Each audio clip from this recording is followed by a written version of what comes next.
nakabili ako ng mango Pakistan. So, yan. Ay, sarap nito. Sarap nito, guys. Kaso, seasonal lang ito. So, baka matapos na ng mga August. So, tapos na maligigan ng araw sa manggang ilaw. Tapos nito, kapartner nito. Ano ba guys ang kapartner ng manggang ilaw? Bagoong! Bagoong! Siyempre, magluluto din tayo ng bagoong. Tingnan nyo guys. Ay, para lang tong bayabas. Ang sarap. Ano guys? Dalawa to. Babalatan ko pa yung isa. Babalatan ko pa yung isa guys. Ito, slice lang. Slice lang.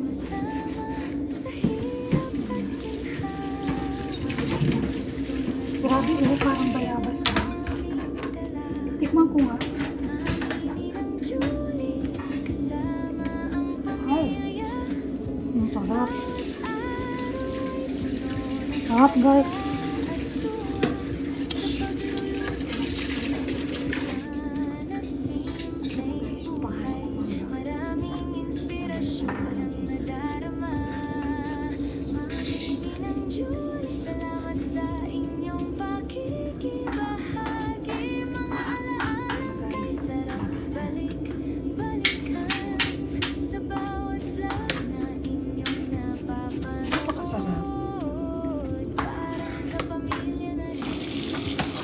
Yan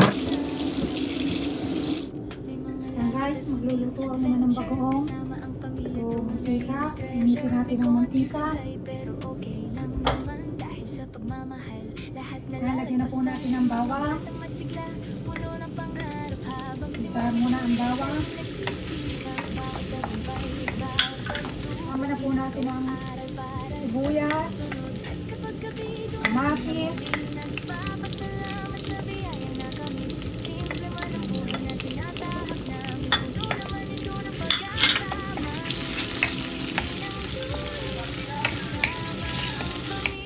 ito guys yung niluluto namin ang bagoong.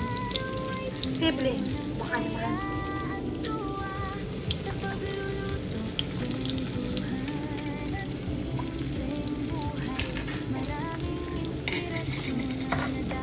Yan. Bisa-bisahin lang muna ang bawang, sibuyas, kamatis.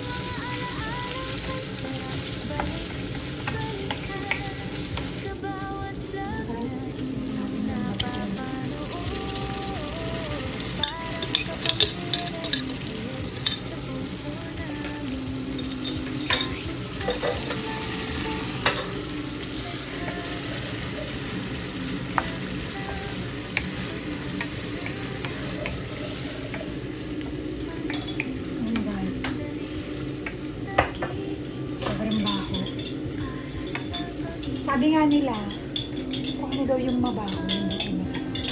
Boo!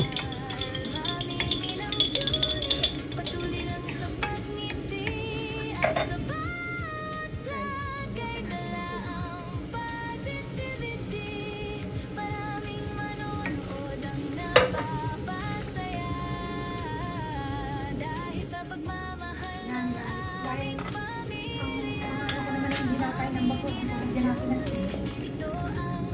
Kaya sa makalan.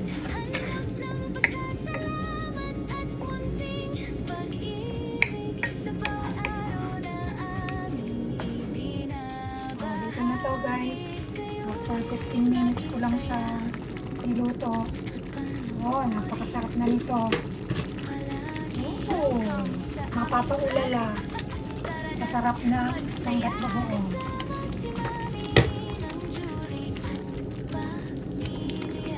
Tulo na naman ang laway ni Marlon dito. Yan na. Yan na to guys. Luto na.